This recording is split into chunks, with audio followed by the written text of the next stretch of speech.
నది ప్రజలను విడిచిపోలేదు, భాష దేశాన్ని దాటిపోలేదు, నేను మన నేలను విడిచి పారిపోలేదు.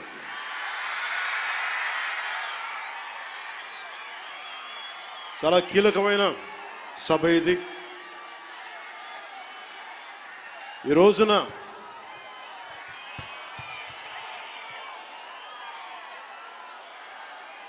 ఈ స్పీచ్లో, ఈ వారాహి సభలో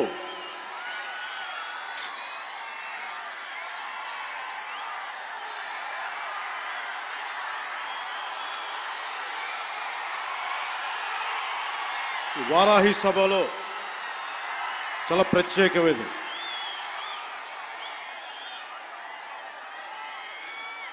వంద రోజులు దాటింది.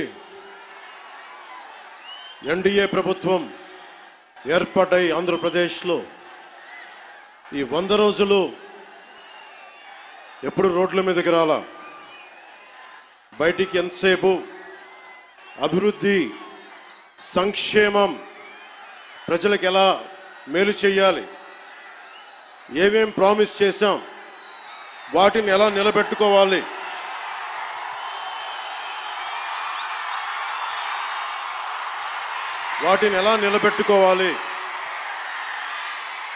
ఆర్థిక వ్యవస్థ దెబ్బతింది, దాన్ని ఎలా నిలబెట్టాలి. గౌరవ ముఖ్యమంత్రి శ్రీ చంద్రబాబు నాయుడు గారు కానీ, క్యాబినెట్ కానీ, ఎన్డీఏ ఎమ్మెల్యేలు కానీ, జనసేన కానీ అందరం ఒకటే ఆలోచిస్తూ ఉన్నాం. రాష్ట్ర అభివృద్ధి ఎలా ముందుకు తీసుకెళ్ళాలి అని. గెలిచిన రోజున ఏం చెప్పాం? 164 సభ్యులు ఎమ్మెల్యేలుగా గెలిచి, 21 మంది ఎంపీలుగా గెలిచి, ఆంధ్రప్రదేశ్ బలం, ఆంధ్రప్రదేశ్ విజయం, కేంద్ర ప్రభుత్వానికి వెన్నుదన్నుగా నిలబడింది. గెలవగానే నేను చెప్పింది కూడా ఒకటే, ఏ పార్టీ కూడా మనం పగా ప్రతీకార రాజకీయాలు ఉండవు, ద్వేషించం, చాలా మర్యాదగా వినమ్రతతోటి ఉన్నాం. దశాబ్దం పైన నన్ను వ్యక్తిగతంగా తిట్టారు, కించపరిచారు, అవమానం చేశారు. చాలా అవమానాలు పొందాం, పరాభవాలు చెందాం. ఏ రోజు పల్లెత్తు మాటల్లా స్థాయి పెరిగిపోయి, ఏ 7 కొండల వాడైతే, ఏ కలియుగ దైవం ఆయనకి కూడా అపచారం జరిగితే మెత్తగా ఎందుకు ఊరుకుంటాం? మాట్లాడకుండా ఎందుకుంటాం? ప్రతి ఎలక్షన్, ప్రతిదీ రాజకీయ కోణంలోనే చూస్తామా? అన్ని రాజకీయాలేనా? అన్ని ఓట్ల కోసమేనా?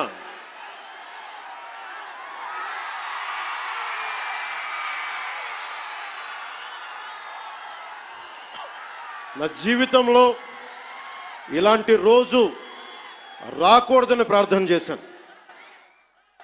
మనస్ఫూర్తిగా చెప్తున్నాను. నా తల్లి పాదాల సాక్షిగా, వెంకటేశ్వరుడి పాదాల సాక్షిగా ఏ రోజు కూడా ఇలా మాట్లాడాల్సిన రోజు, అవసరం రాదు అనుకున్నా. కానీ వైసీపీ నాయకులు తెప్పించారు ఈ రోజున. ధర్మో రక్షతి రక్షితః. ధర్మాన్ని నువ్వు రక్షిస్తే ధర్మం నిన్ను రక్షిస్తుంది. దీనినే eminent jurist, legal luminary Nanibhai Palkhivala గారు చెప్పారు ఒక మాట. ధర్మో రక్షతి రక్షతః అని ఆయన చెప్పిన మాట. లా ఈజ్ కోడిఫైడ్ ధర్మాన్ని. ధర్మాన్ని ఒక క్రమంలో బిగిస్తే, ఒక చట్టంలో బిగిస్తే అది చట్టం అవుద్దని. ఈ రోజున నాకు అన్యాయం జరిగింది, నేను బయటికి రాలా. అన్ని ధర్మాలకి గౌరవం ఇచ్చే సనాతన ధర్మానికి ప్రతిరోజు కొన్ని దశాబ్దాలుగా అవమానం చేస్తూనే ఉన్నారు, భరిస్తూనే ఉన్నాం. కల్తీ ప్రసాదాలు పెట్టారు. ఇదే తిరుపతిలో గతంలో జరిగిన వారాహి సభలో మీకు తెలియజేశాను, అపచారం జరుగుతోంది, సరిదిద్దుకోండి అని చెప్పాను. విన్లా 11 సీట్లకి భగవంతుడు కుదించిన బుద్ధిరాల.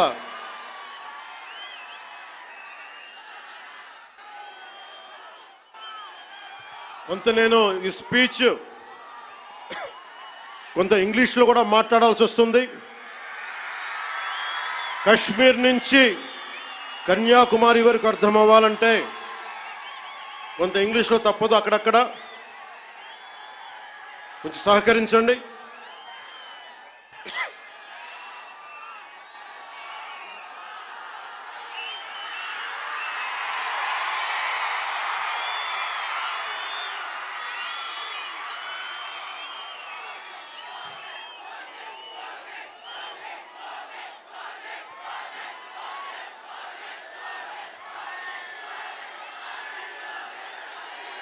This is regarding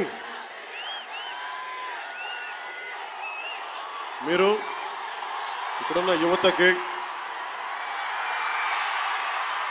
ఇది ఎలక్షన్ సమయం కాదు. వినండి, ఇది ఎలక్షన్ సమయం కాదు, సినిమా సమయం అంతకంటే కాదు. ఇది భగవంతుడి సమయం. ఇది ముస్లిమ్స్ని, ఇస్లాం సమాజాన్ని చూసి నేర్చుకోండి. ఇస్లాం సమాజాన్ని చూసి నేర్చుకోండి మీరంతా.